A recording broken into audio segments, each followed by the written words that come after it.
Welcome to Mental Matric with EJD.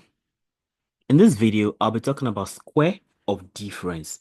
When you have the square of a difference like x minus y squared, how do you deal with that? I mean, just very close to square of sum, all you just need to do again is the first x square it, but now because you have minus, then the next sign is going to be minus, then the power 2 comes down, then you have x and y.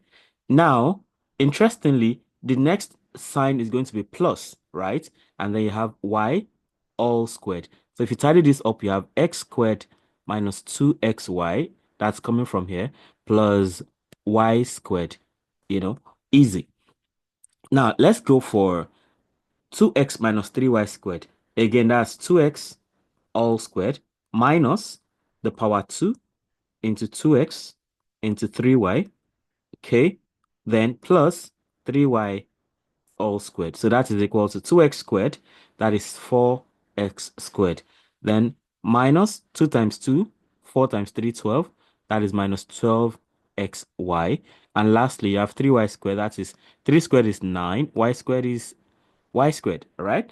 So next, you have p minus 5 squared.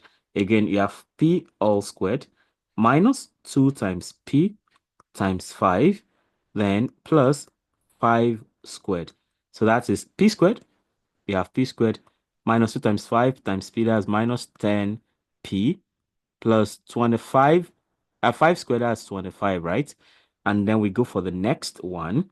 So you have u squared minus 2 into u into 4v plus 4v all squared. So u squared, you have that there, minus 2 times 4 times u times v, that's minus 8uv plus 4v squared, that's 16v squared. And that is what you have. Okay. Now, how do you go about 5y minus 6z all squared? Try that and let's see. So for more tips like this, follow, subscribe here, hit the notification bell so you can always get alerted each time a new video is released. See you. Bye.